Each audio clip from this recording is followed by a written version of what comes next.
Thought you knew better. Do your fucking It is research. a shining city upon a hill. The phrase comes from John Winthrop, who wrote it to describe the America he imagined. What he imagined was important because he was an early pilgrim, an early freedom man. He journeyed here on what today we'd call a little wooden boat. And like the other pilgrims, he was looking for a home that would be free. I've spoken of the shining city all my political life, but I don't know if I ever quite communicated what I saw when I said it. But in my mind, it was a tall, proud city built on rocks stronger than oceans, windswept, God-blessed, and teeming with people of all kinds living in harmony and peace. A city with free ports that hummed with commerce and creativity. And if there had to be city walls, the walls had doors, and the doors were open to anyone with the will and the heart to get here. That's how I saw it and see it still. And how stands the city on this winter night? More prosperous, more secure, and happier than it was 8 years ago. Lies and more lies and lies on top of lies. Because what you need to know when you're here with me is I'm not gonna lie to you. I'm not gonna sugarcoat shit for you. Everything in United States history is about ownership, conquering, money, power, exploitation, oppression here and abroad. How was this nation founded? Settler colonialism. What is that? It is a form of colonialism that seeks to replace the original population of the colonized territory with a new society of settlers. As with all forms of colonialism, it is based on domination, typically organized or supported by an imperial authority. Okay, so the UK sent them motherfuckers over here to do some settler colonialism against the indigenous people.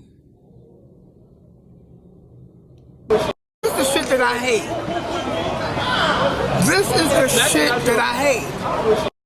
Why did colonization happen? White supremacy. The whole point of colonization is white supremacy. Scientific racism, pseudoscience, social Darwinism. I am better than you. So, on one hand, they'll say, I'm here to help you. On the other hand, I'm better than you, so bow down to me anyway. Same shit. What we see going on in the news in other countries, we have to see that the United States is also a part of that. They're backing it. That's history. Once they colonized every square inch of this bitch, they wanted to join their mother England and all its little friends in colonizing and exploiting the world as well.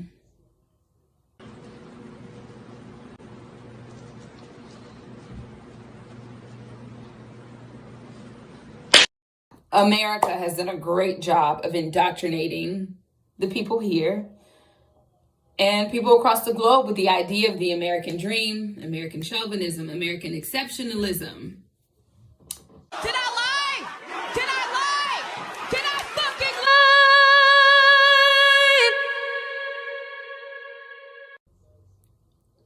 I have nothing nice to say about the United States. So if you're watching this video and you think I'm going to say something nice, I'm not, and I'm never going to. So you can decide if you want to turn this off.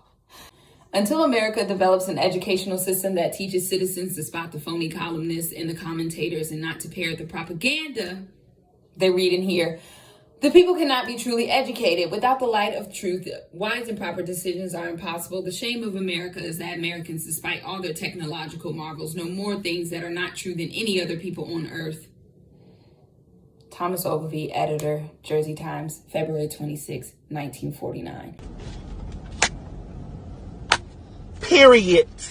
Now today's word of the day is chauvinism. It is the irrational belief in the superiority or dominance of one's own group or people who are seen as strong and virtuous while others are considered weak, unworthy, or inferior. It can be described as a form of extreme patriotism and nationalism, a fervent faith in national excellence and glory. Don't be an American chauvinist. Been watching everybody for months and months and months, and I am disappointed. All right, so This video is going to be about James Monroe, U.S. expansion, his relationships with the transatlantic slave trade and the indigenous people, how it all came to be, how we all moved into U.S. imperialism, and just knowing that he's the bad guy, Chun-Li, along with Thomas Jefferson and all the rest of them fucking founding fathers. Now, let's cover and briefly discuss the impact of slavery in Virginia. So today, the date the first Africans arrived to Virginia is 1619. Historical evidence has shown that captured Africans arrived to the United States prior to 1619. Virginia was one of the largest exporters of enslaved people, and many of the people trading in other states were the children of enslaved women from Virginia, because Virginia was a slave breeding state.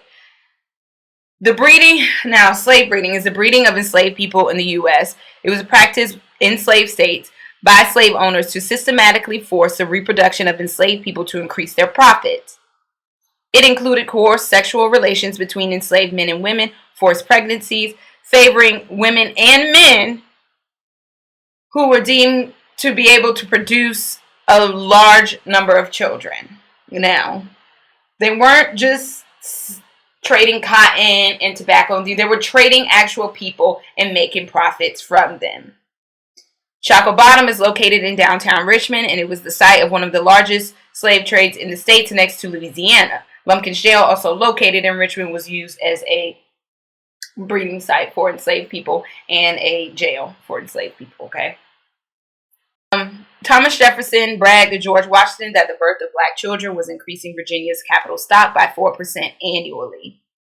A weekly newspaper, Virginia Times, published in 1836, said the number of enslaved people exported for sale from Virginia alone during the 12 months preceding was at 40,000, the value of whom is computed at $24 million. We have to remember that enslaved labor provided for the globe, not only the United States. Now, we have to discuss the capitalist system and capitalism. Capitalism in the U.S.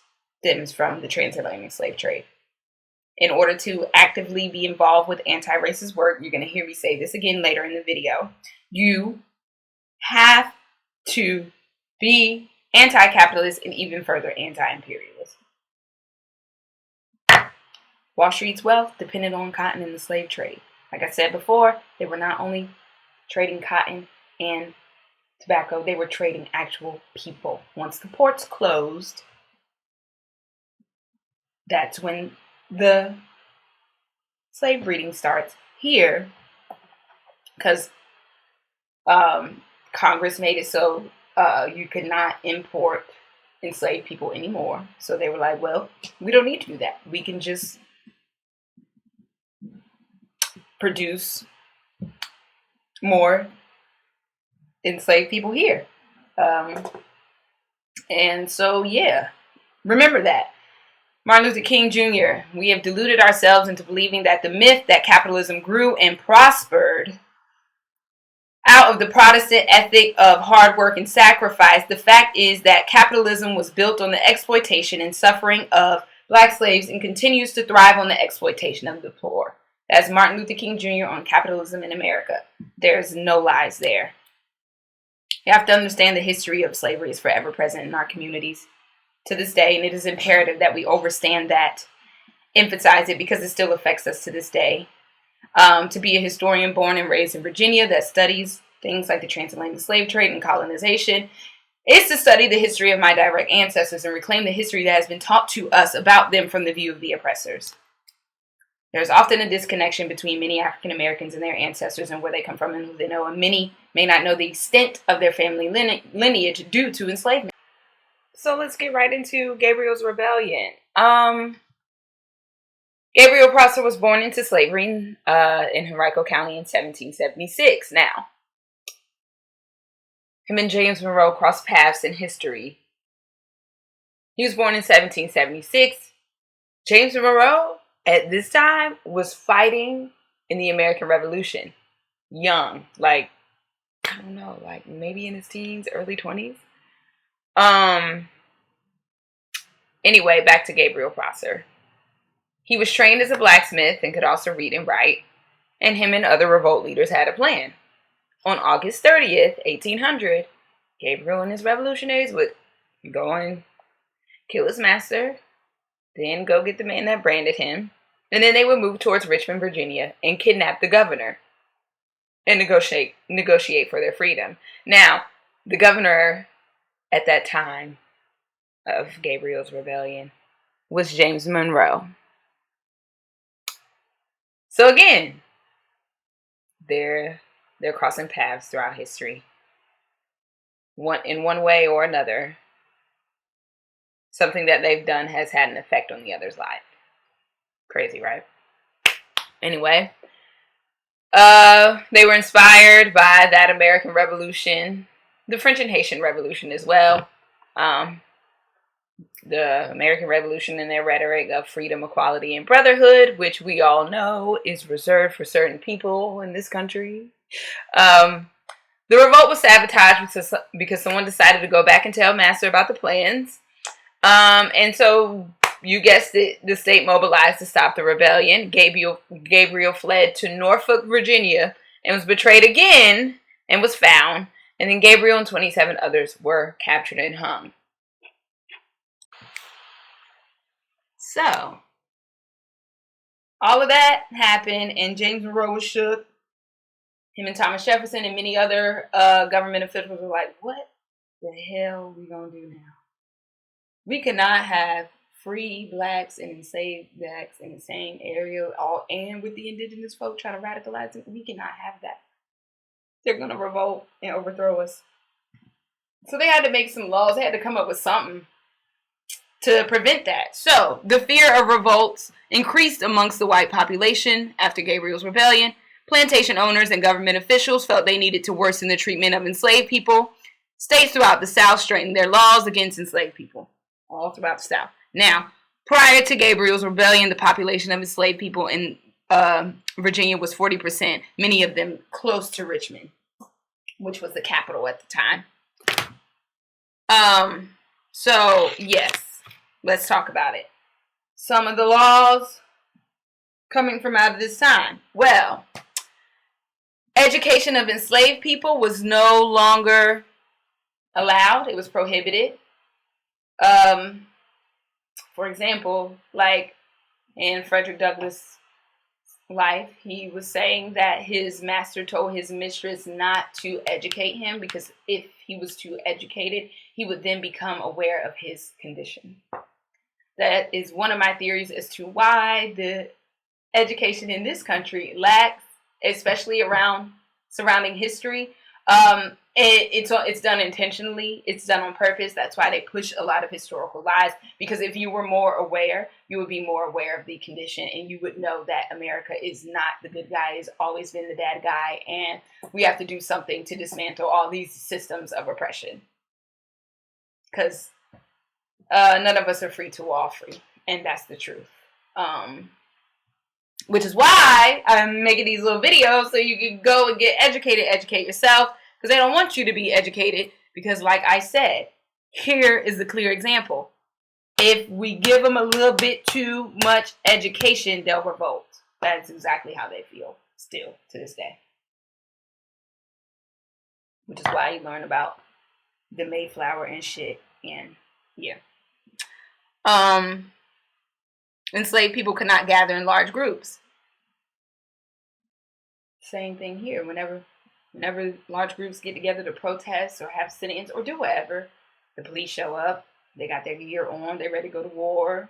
Now they declaring an unlawful assembly. Now you have a right to protest, but here I'm gonna say you got a curfew in like 5 minutes, and now you're not out of here in 5 minutes. Then I have the right to arrest you. Like literally making the laws, tweaking them so it benefits the state, not the people. Okay.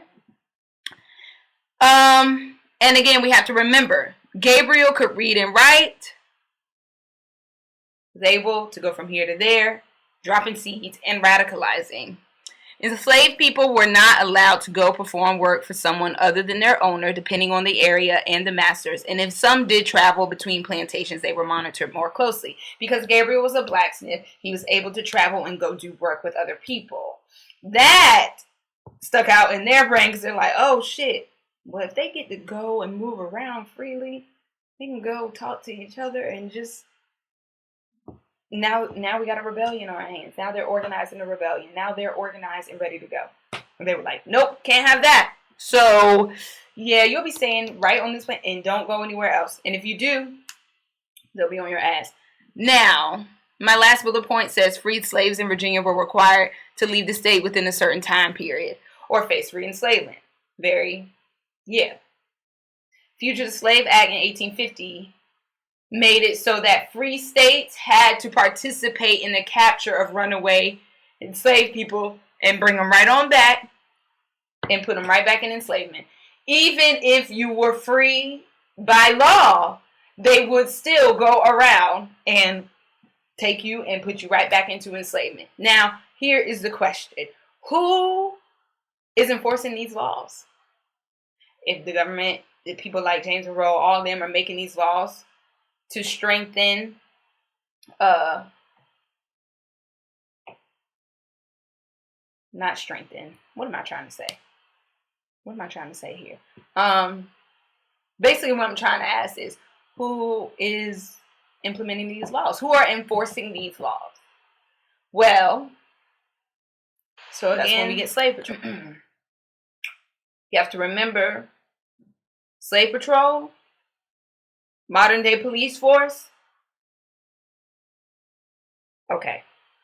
That is the extension. The modern day police force, the history behind that comes from slave patrol, overseers, night watchers. Historian Sally Hayden wrote in her book, Slave Patrol and Violence in Virginia and the Carolinas, the history of police work in the South grows out of this early fascination by white patrollers with what African American slaves were doing.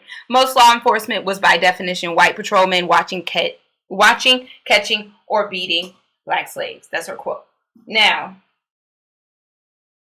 we have to remember that night watches and things also were there to force indigenous people onto reservations and harm them and prevent them. In fact, the St. Louis police, the history behind the creation of that police force was they were created to protect the English settlers from the indigenous people. Now, why would you have to do that?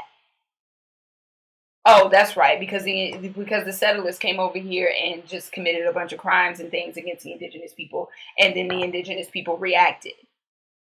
Anytime somebody reacts in self-defense, they are demonized. Every single time. Especially throughout United States history. You'll see that come up a lot. So, again, they enforce curfew, checking travelers' pass for a permission pass, catching and re-enslaving free and enslaved people, capture groups assembling without permission to prevent any form of resistance. That's why I said previous on the other slide, when you go out and you protest and you do whatever, what do the police come and say? Unlawful assembly. You cannot be here. You're here past curfew. Literally flipping the switch so they can arrest you and demonize you and target you. Slave patrols help maintain economic order and assist wealthy landholders. Who are the police in this day and age? Who are they here to protect and serve? You should know the answer. But I'm just saying, that's why when it comes to talking about police brutality and how the police cannot be reformed, they cannot be reformed because they were never here to protect and serve anyway. That is not the history behind the police at all. At all. In fact, in the state of Virginia, there were plenty of laws created that said that slave patrol can literally kill indigenous people and enslaved people whenever they felt like it. If you talk bad, if you cough too loud, like literally the smallest things can get you killed. Even to this day, they could kill you and get away with it, not have to face justice. Also, when we talk about justice and demanding it, we know that this system is not going to give anybody justice. The system is not broken. It is designed to work the exact way that it's working right now. That's why we're not getting any justice. It's not made for that. Remember what this country was founded on. Don't ever forget it. These systems of oppression are working in the way that they're supposed to. That's why they have to be dismantled. I mean, right down to the school systems. Because that's where a lot of the indoctrination happens.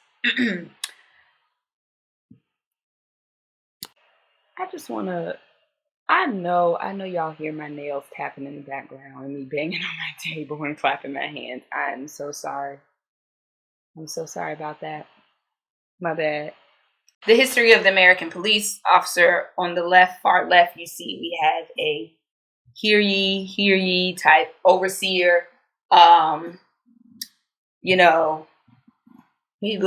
kind of looking like Patrick Henry over here. Anyway, and then fast forward to now, we see that the police officer is dressed up like he is ready to go to war. And they are going to war against the people. The American police. You see what the Israeli police are doing right now? Same thing that the American police, it's ingrained. It's ingrained in them. They cannot be reformed.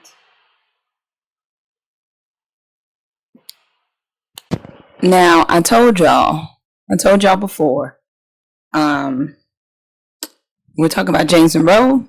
He fought in the American Revolution. He was young. These founding fathers, they were young, white, and powerful. And they knew it. They knew exactly what they were doing.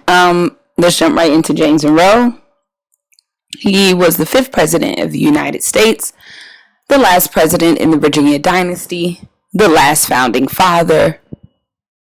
A hot-ass mess like the rest of them. I don't know how many times I can say this. I told y'all, don't nobody dislike the founding fathers more than I do. I cannot stand them. And it's because they shove them down my throat in my youth in Virginia. All day, every day. You can't go nowhere. That bitch is colonial as fuck. The president of the era of good feelings.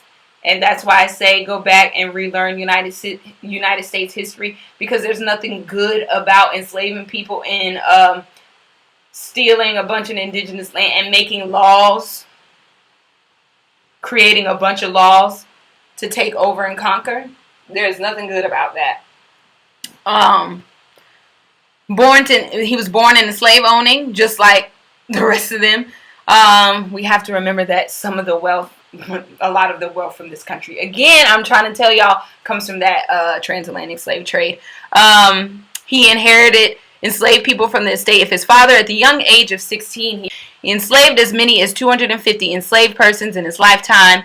Only freed one. His name was Peter Marks. The request was made before he was about to, take a trip to the deep, deep south. He felt that fire rising up on him toes. He said, oh my God, I'm going to burn it. Anyway. That's my whole theory as to why they just do it at the last minute, because they're afraid. Highland Plantation site was located in Albemarle County, Virginia. The Monroes were the enslaved community that lived here from 1799 to 1823. The descendants of the Monroe enslaved community still live less than 10 miles away from the place that once held their ancestors in bondage. Virginia is a wild place. Like I always say, you could be on the plantation, it's a war battlefield, and indigenous land all at one time and make your head spin. And they was taking us all to them, all 3 of those places on our little field trips from elementary school to the high school, and they was lying the whole time. Sending us home with cotton and some more shit. Y'all wouldn't believe it. In 1829 letter, he described slavery as one of the evils still remaining incident to our colonial system. Now, I mention this because a lot of U.S. historians will say that founding fathers are abolitionists and things like that. Baby, I just don't agree.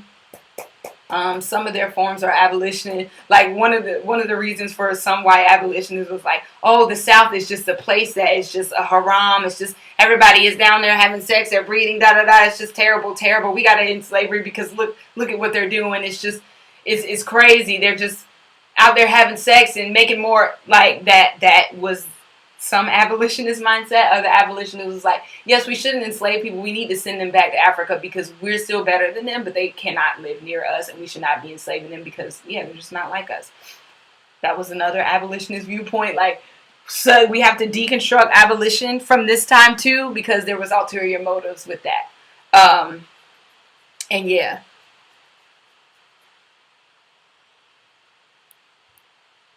Let's talk Fort Monroe in Hampton, Virginia. Fort Monroe is the largest stone fort ever built in the United States and the only moat-encircled fort remaining in active duty. The fort was constructed as part of a coastal defense strategy developed by the United States Army following the War of 1812, named after President James Monroe. It took 15 years to build. Its building began with employing slave labor, like many of the things that were built. So yeah. Which was gradually replaced by military convicts later on. Amos Henley was 23 years old, skilled yet unpaid, and one of the hundreds of enslaved people leased out by slave owners to the United States Army, and the owners were paid for their work. They labored between 1820 and 1824 during the days when the foundation of the stone fortress was laid. Jefferson Davis was also imprisoned here, and apparently he also haunts this place, and I'm almost sure he does. Let me tell you something. I've had plenty of paranormal encounters while working at Henricus Historical Park, so yeah, it's very haunted there. Yeah. Of course you can't get no fucking rest. You are a terrible person. You were terrible when you were alive, and now you can't get any rest. So, well. Did you know the capital of Liberia in Africa was named Monrovia after James Monroe? James Monroe, and I also think Thomas Jefferson was a part of the American Colonization Society. And that was formed to free slaves and send them back to Africa. So that was their form of abolition. Which, yeah, sure, I guess. But it's like, you should have never brought them here. Okay. Liberia was a place where some freed blacks from the States and some captured on foreign slave ships went to resettle. So again, the United States historians are talking about abolition and they say, oh, James Monroe was an abolitionist. This is what they're referencing, sort of, kind of. This is abolition. And then, baby, if you are talking about abolition and you still are enslaving people when you have the power to free them, I don't think you're an abolitionist.